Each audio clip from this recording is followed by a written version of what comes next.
Shalom. First and foremost, I want to give all of the praises and the glory to the Most High and His Son, Yahweh Bashmiel Shah Bashmir Rakah Kodash, and double honors to the apostles of the great millstone, and as well as giving the salutations thereof towards the Yakim that's forwarding this truth worldwide. And shalom to the brothers and the sisters as well that support what we say, what we do, and most importantly, heed to these lessons. And it's your brother Laban coming at you with another video. And this is very well a big deal, and the media should be propping this up. But then again, I understand why the media doesn't prop people like this up when they pass on, because the order is that they ought to remain in secrecy. All right. They don't need everyone to know who these people really are, because if people really know, the truth be told, if people really knew who these people were, they would be going after them. So let's just keep these people secret, and let's try and play it as they're just the average Joe. They're not a big deal, when in fact they're very, very powerful people. And these are the main key players that control this world. Just because you don't see them doesn't necessarily mean they're not operating behind closed doors as they do. And a lot of the times we say that the Rothschilds are powerful people, but just elaborate as to why they're so powerful. It all goes back to their great-great-grandfather, which originally they were known as the Bauer family, Amschad Bauer to be exact. He got his start from the Oppenheimer family, and the Oppenheimer family showed them the ropes and how to do the banking thing.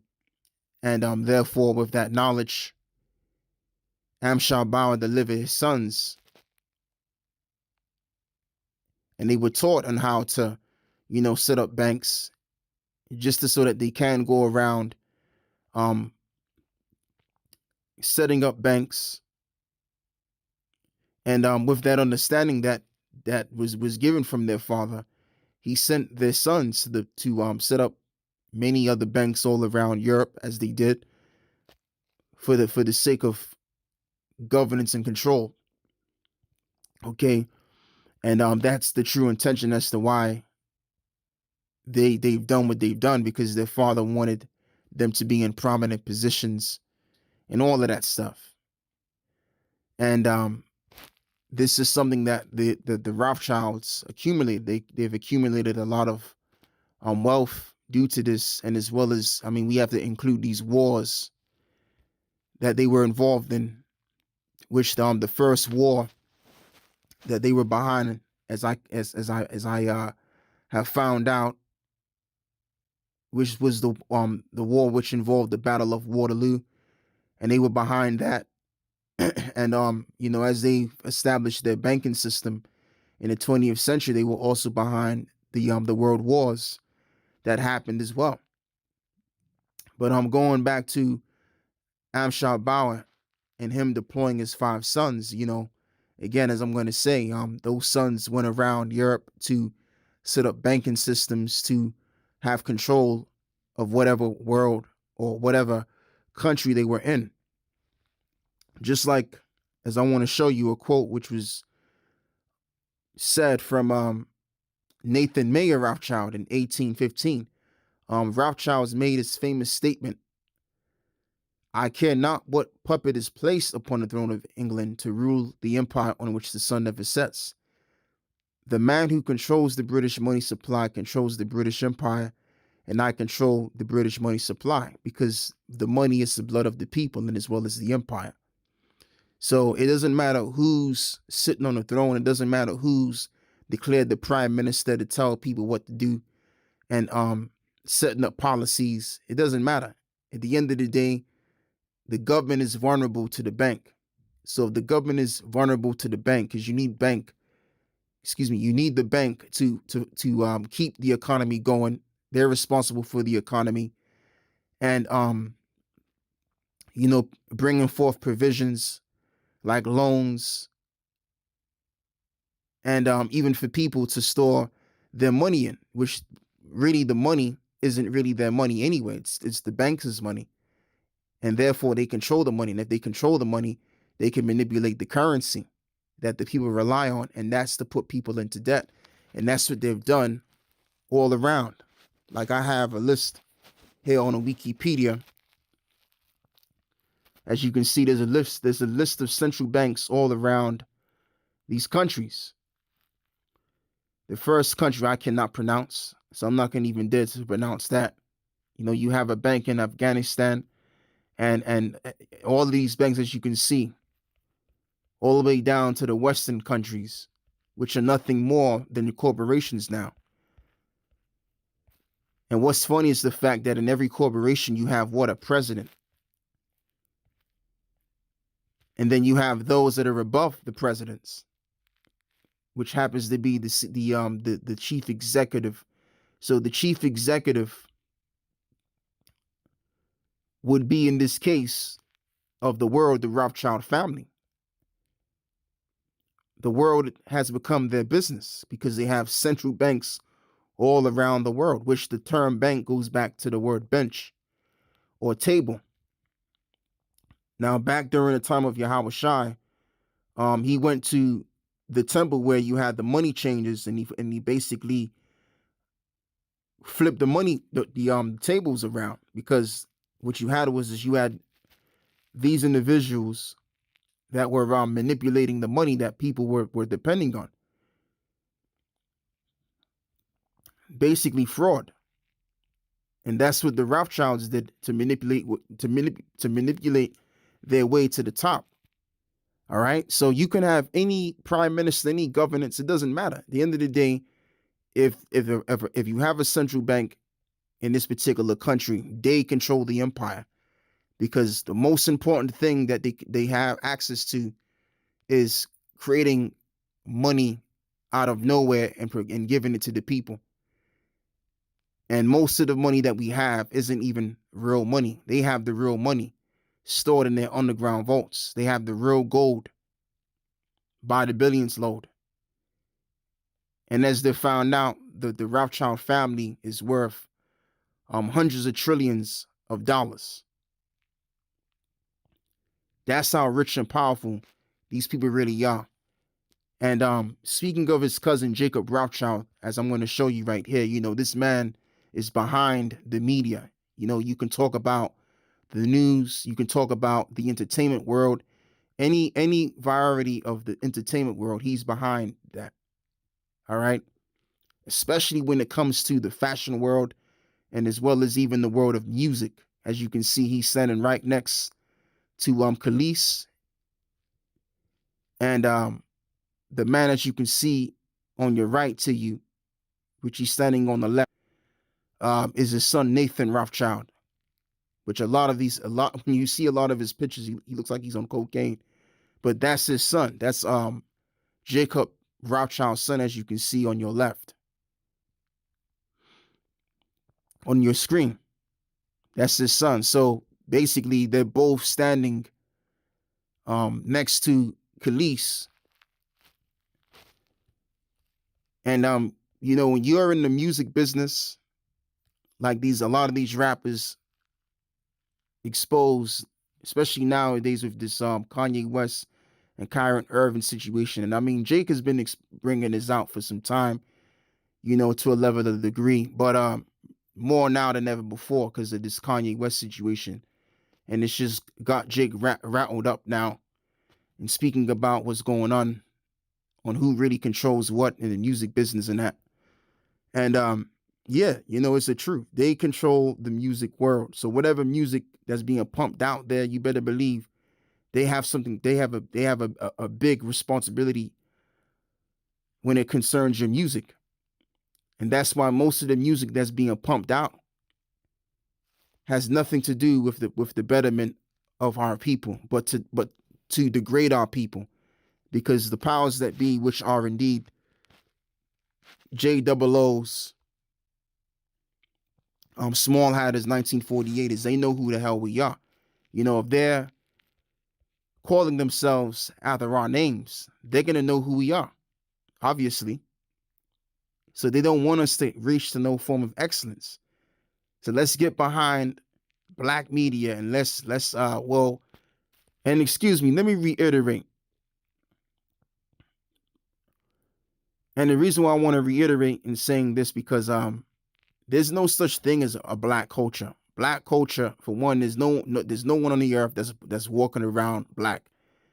When you look at the children of Israel, the so-called blacks, Latinos, Native American Indians, we're all different shades of brown. There's nothing black about us. And as a matter of fact, there's no such thing as a white person. They use that term black to say that we don't exist.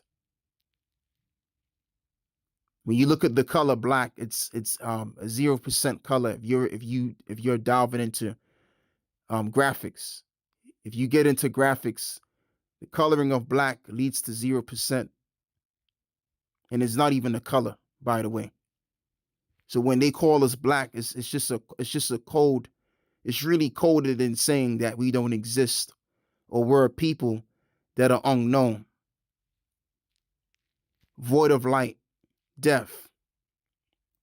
That's what that is. And then they use the term culture. They put the term culture with black culture. And when you think about black culture, you think about gang banging, you think about prostitution and everything that happens in the urban in the cities among our people that our people have taken on board. All right. And who's behind this? Yes, these kind of cats that's standing right next to Khalees. Because these are the people that you may have to confront when you're in that business, when you're in that entertainment world, or if you're in Hollywood, you're going to confront these guys, because these guys have a level of power behind Hollywood and everything to do with Hollywood, just overall the entertainment world, to be exact. So you're going to meet these kind of people, and you have to sell your soul to these kind of people. All right? That's how it is. So they control everything. They control the banking system. And if they control the banking system, they control your government, and which involves media. Because the term government, by the way, means to control the mind.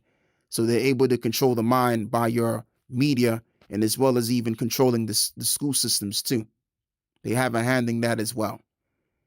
All right. That's how powerful these men really are. But the media declares this man's death like it ain't a big deal, because it's in the order of all of these media outlets to play ball and to keeping this man, even though he's dead, they still want to like downplay him, because you still have his relatives that are alive.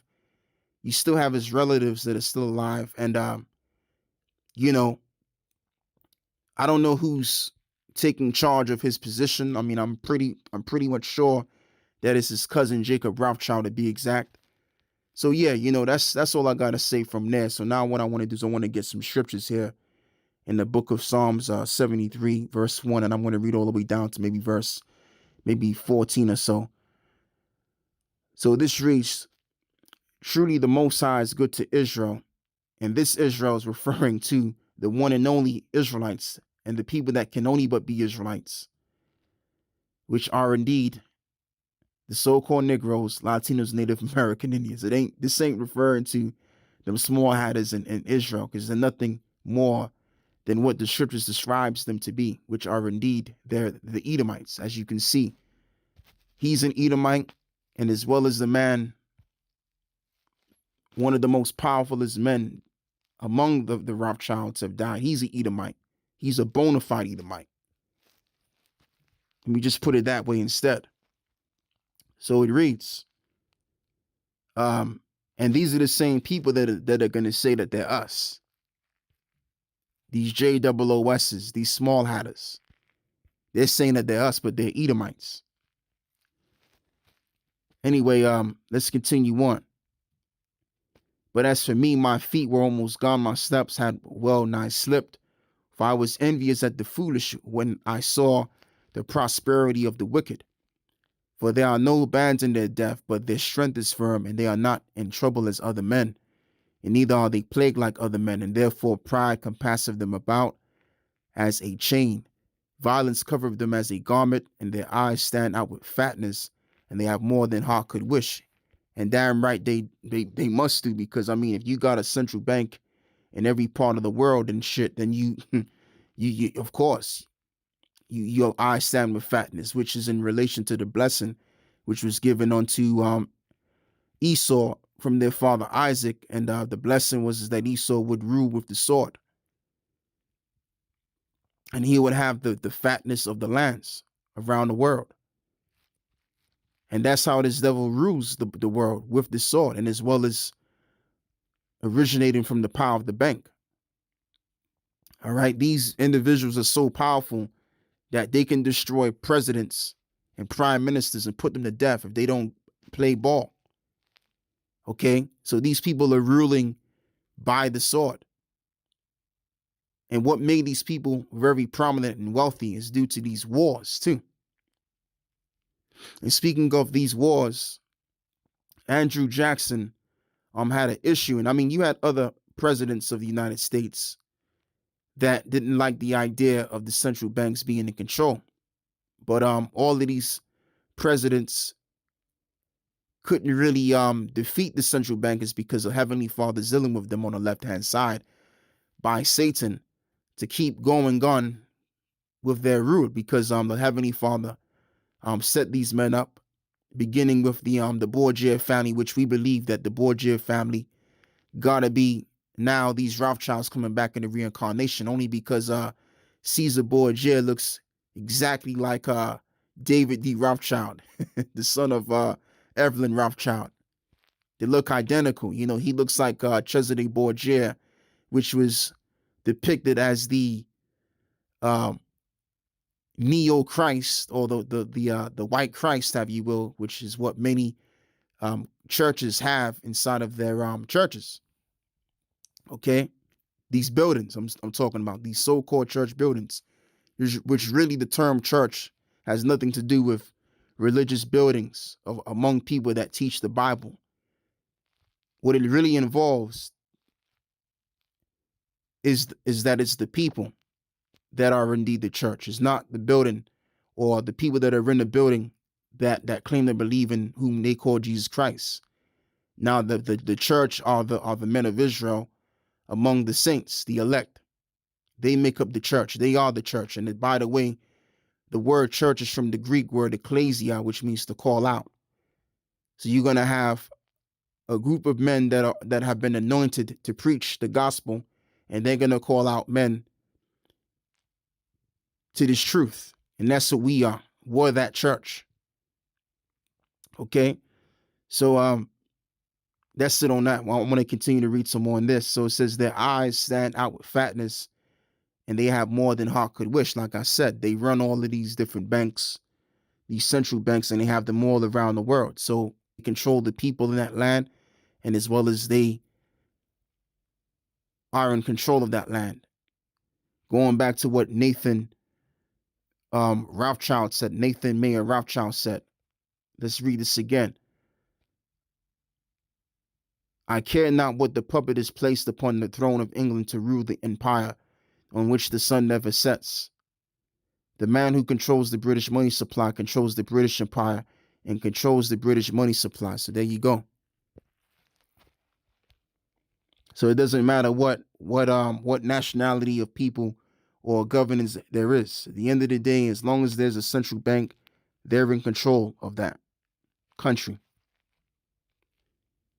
And whatever's owed, they have to pay back to the bankers. And as well as they control the money supply, and therefore they have the power over your money. They can manipulate your currency, keeping you in debt. And this explains why most of the world's population among these nations are poor. And as it happens to be, the Western countries are much more economically superior. And even in Eastern Europe as well, because you have central banks that are making sure that their own people are prospering more than everybody else. All right, nothing happens by random. These darker nations are not poor because they have low IQs, as the educational system would have you believe. Oh, the reason why Africans are poor and many other nations that are of color are poor because they have lower IQs. No, because they got the central banks that are down there, and then also, to top it off, you got the IMF, the International Monetary Fund, which are responsible for delivering you loans to bring you more so into debt as well. So that's the real reason why these other nations are poor, because they have control of the people concerning their currency, which is the blood of the people. So let me read some more on this. So it reads,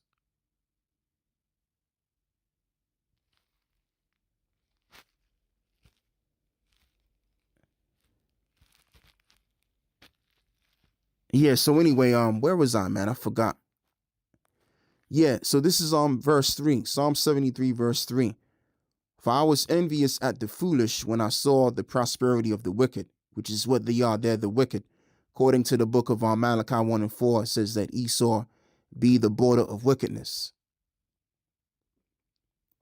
All right. And the people whom the Lord have his hatred against.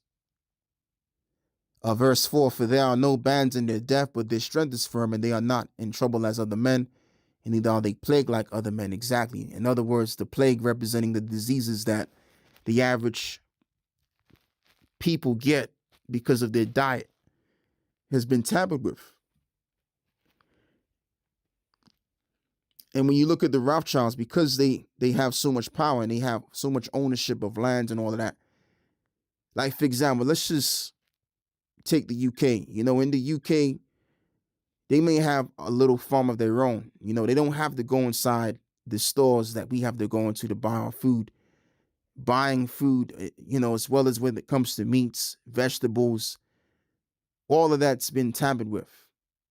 And we have to buy that food in these stores. I mean, we talk about going into Asda. You're talking about stores like you talking about these stores that we have to go into to buy our tampered food. Asda, whether it's Morrison's, whether it's Sainsbury's, whether it's Tesco's, you name it. These are the stores that we have to go into. See, they don't have to go in these stores to buy this corrupt food that we have to go and buy. They have farms so where they can get their food fresh. All right. Their vegetation is even fresh. They're eating good. So they don't suffer from diseases like we do. I mean, we talk about the variations of cancer that people are suffering from. We talk about the variations of diabetes and many other diseases that we that among us, the average among us get. They don't have to go through that at all because their food is fresh. They're eating good and they're living good. Verse 5, let me read this again. And they are not in trouble as other men. And what I also want to say too is that the Rothschilds, especially Evelyn Rothschild and as well as Jacob Rothschild, all of them, man, they never seen struggle in a day of their life. They were born in a fortunate situation. Like the saying goes, born with a silver spoon in their mouth. No, these niggas was born with a golden spoon in their mouth. They was born fortunate. And as I could remember, I think it was this Rothschild that I read about. He grew up in his teens, 20s, I believe. And he enjoyed driving his expensive cars, the things that rich people like to do.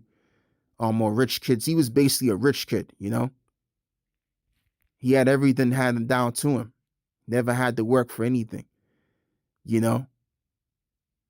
I mean, I'm pretty sure, their parents put them through some kind of form of discipline, of course, especially these older Amalekites, man.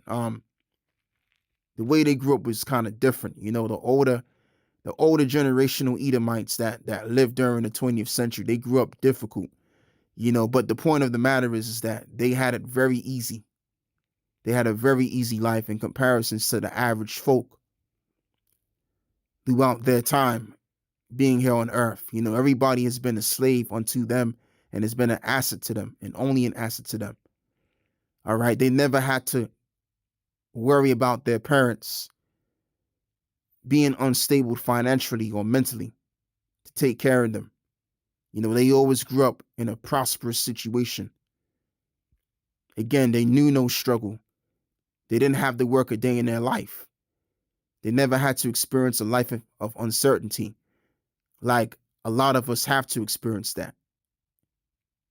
You know, you have a job and then the next minute you may lose that job and you got to go get another job, and it may take you some time to get another job, and just living paycheck to paycheck. As well as they don't live like that. The minute they're born, they're sorted. Okay, they're good, man. No problems, no worries. That's why every photo you see, what do you see? He got a smile on his face because he's living, man. You know, that's the difference between us and these niggards. These niggards are really living, man. And I use the term niggard because that's really what they are. You know, they're the real niggards. All right? That have ruled in a way of corruption so that they can maintain their power. All right? So as it is written some more in the book of Psalms, verse 6, therefore pride compasseth them about as a chain, violence covered them as a garment. Yeah, because they were behind all of these wars as well. You know, we talk about the First World War, the Second World War, and now we're in the Third World War. The only thing of it is the fact that we don't see jet fighters flying to and fro and shooting each other, and missiles flying and hitting ground zero. We don't see that. But it's about to be. That's coming right around the corner. Verse 7, their eyes stand up with fatness, and they have more than heart could wish. They are corrupt and speak wickedly concerning oppression, and they speak loftily, yeah. And they make sure that Jake is at the bottom. They have their secret little meetings and councils. They get together and they conspire how to keep Israel down, the real Israelites, whom they know who we are, okay, to be. And they always plot and they always praying on our downfall, and that we remain a prey unto them as well as. Okay, that's what it means that they speak wickedly concerning oppression, because the ultimate people that they're oppressing in this society is our people, and in their society we're the least of all the nations. That's not by random. That's not a coincidence at all. All right, because again, they know who the hell we are. They know that we're the Israelites, and they're trying to be us, and they're jealous at the fact that they know who we are, and as well as they know what our future's going to be. And what they tried to hide from us is who we are. Because if we know who we are, guess what? We know what our future's going to be. And that's what they can't stand, is the fact that we're going to be ruling over them and taking over their world and ruling over our world. We're going to be ruling in our world forever and ever. And we're going to rule over them and slap chains on them. And they know that we're going to enslave them too. Okay, and as well as I can't forget, because they call themselves the Rothschilds, as their name was later changed, because they were really known as the Bowers. Originally, going back to Amschel Bauer, their father, going back to their great-great-grandfather, Amschel Bauer. Guess what, baby? They're going to return back to being the Bowers. All right, and it's funny because the earth, by them being around the earth with their central banks, all of the governments around the earth have bowed down to them and have done what they've said. It's happened. It is what it is, you know, and that entails them living a blessed life. And that's all this man has ever experienced. All he's ever experienced is a life of being blessed. And when you look up that word blessed, it means to bow. So all of the governments around the world that had his central bank in them bowed to his interest. You see? So in the kingdom, they're going to bow before us. And as well as these other nations, they're going to bow before us. All right? They're going to be the bowers again, the official bowers, the number one slaves And they're going to show what a real slave is towards these other nations in the eyes of among the other nations. All right. They're going to show it how it's done. So yeah, man. So let's read this again. It says, they are corrupt and speak wickedly concerning oppression, and they speak loftily, and they set their mouth against the heavens, and their tongue walketh through the earth. In other words, their philosophies. And therefore his people return hither, and the waters of a full of cup are wrung out of them. In other words, they're going to be what? They're going to be drinking the cup of the curses, which is in the scripture in the book of Jeremiah 49. And I'll just put that up as well. Jeremiah 49, I believe is in verse 13.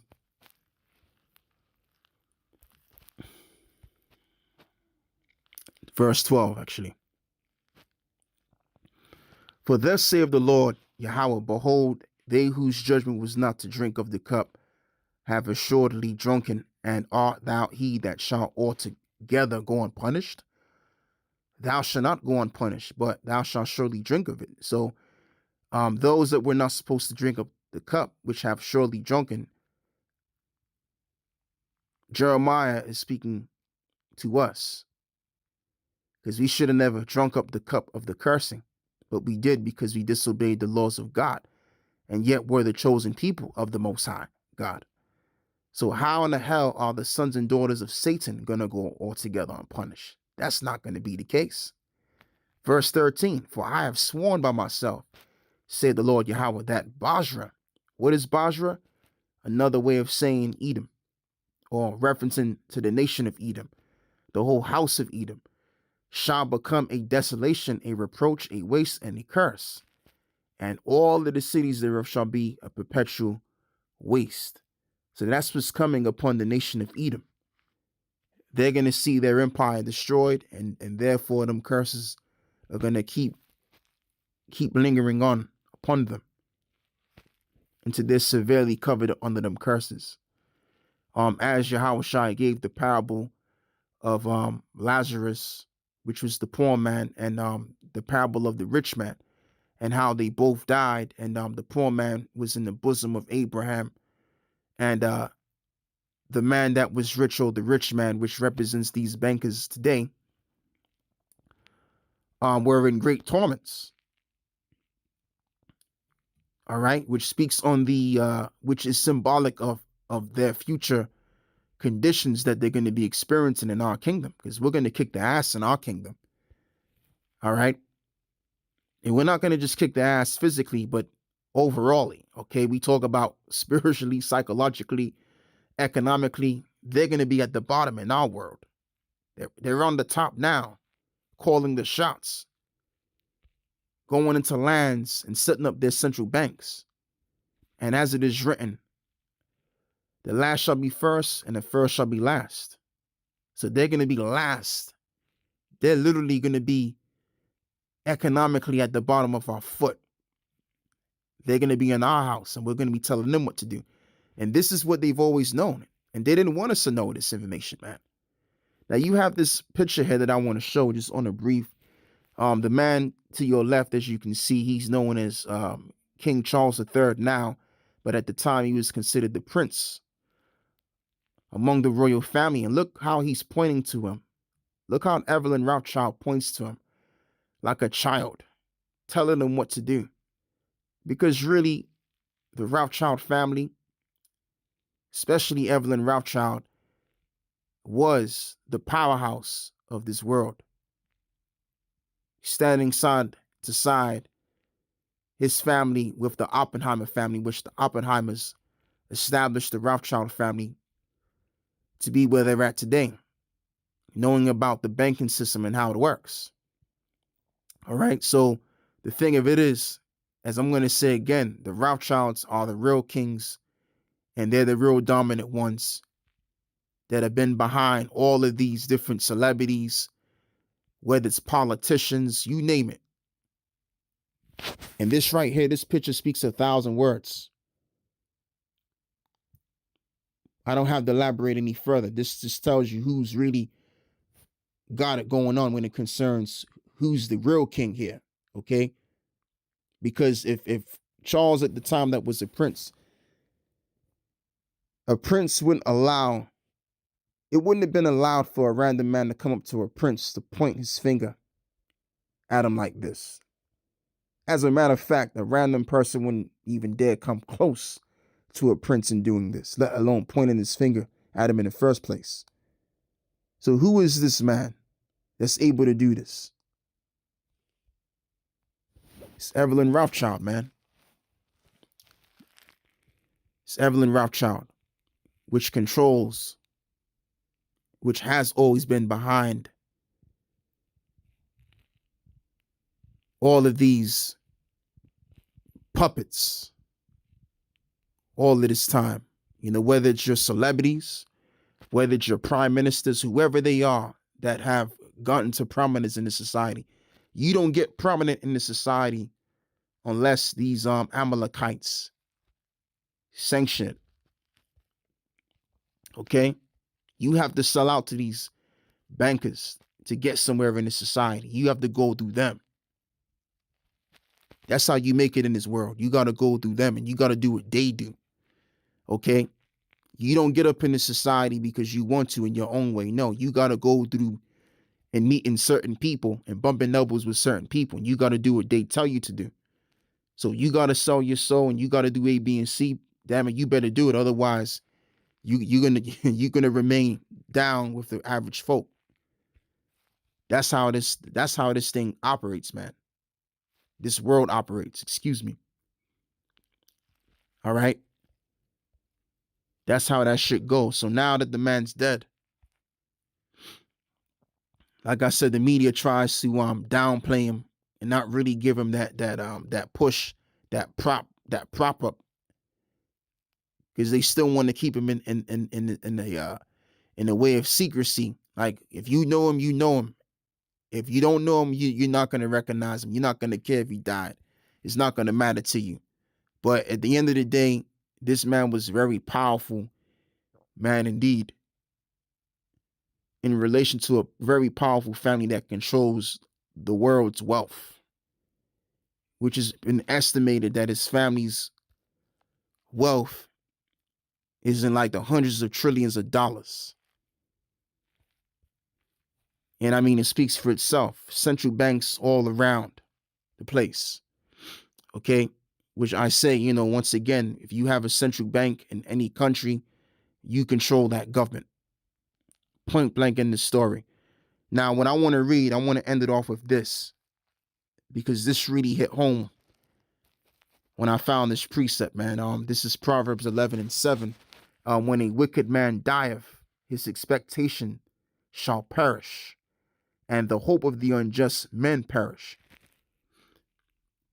And that's the ultimate, because the goal of the central bankers, man, has always been to formulate a new world order system. And this is what what's this guy's name, man? What's his name? Klaus Schwab, which Klaus Schwab has been found out to be in relation to the Rothschilds too, by the way. And the Great Reset, which King Charles III is definitely forwarding, is one of the Rothschilds' ideas that they want to actualize in this reality, is formulating a new world system. But as it is written, let me read this again. When a wicked man dieth, his expectations shall perish, and the hope of the unjust men perish. So their expectation and their enterprise is not going to work out right. It's going to perish. All right. And overall, what I want to do is, I mean, even though I said I'm going to finish it off with that precept, but I have to read this, man. I got to finish it off with this. 2 Thessalonians chapter 2. And I'm going to get to the point for the sake of time, because this is actually quite late, man. I got to get me some sleep. Yeah, so I think it's 2 Thessalonians verse. Yeah, this is it right here. Yeah. I start with verse 6. Verse 5. Remember ye not that when I was yet with you, I told you these things, and now ye know what withholdeth that he might be revealed in his time. For the mystery of iniquity doeth already work, and only he who now letteth will let until he be taken out of the way. And then shall that wicked be revealed. And who is the wicked? The nation of Edom, beginning with the central bankers, as I've shown, whom the Lord shall consume with the spirit of his mouth, and shall destroy with the brightness of his coming. And that's just the thing that I want to say, and also ending it off on as well, because right now these Amalekites, for the most part, especially since last week and the week prior and this week too, they're now being exposed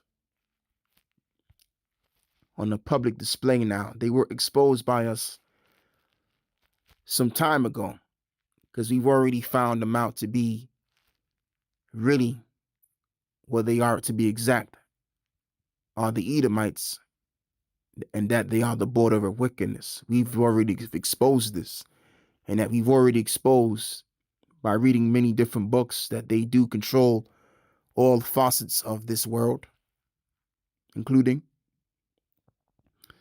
And again, these people are being revealed as a whole, these Amalekites, right in front of the public. And I mean, once upon a time, the people kind of did know that the Amalekites did rule the world and were corrupt. But now that spirit is being brought back to the forefront, that these people are just a mess. And, they're the problem now, once again. And they've always been the problem behind closed doors, really. You see? So they're being exposed, man. And now they don't know what to do. And I believe too, man, the reason why he passed away, because you got to remember, man, like Jake is still riled because of what Kanye West said about him being an Israelite, which he's right about that. And Kyrie Irving tagging along with him and bringing more fanning to what Kanye West was saying about who the Israelites are and all that stuff. And so you have it. So among that time period, as we're still in today, because Jake is still going crazy over them too. But I believe, man, because of that, because of this man's death, he had a heart attack with this whole Israelite thing, man. So for the first time in this man's life, probably, he's now bearing witness to the majority of Jake starting to wake up to themselves being Israelites, which is problematic indeed to his establishment or their establishment. Because the way that they rule the world is by Jake being asleep and ruling by deception overall. But now that the deception, sorcery, and witchcraft is no longer working, he had to pass on. It's done. It's finished. And it's a means to an end of this empire, to be exact, because he's always been a key player in this empire.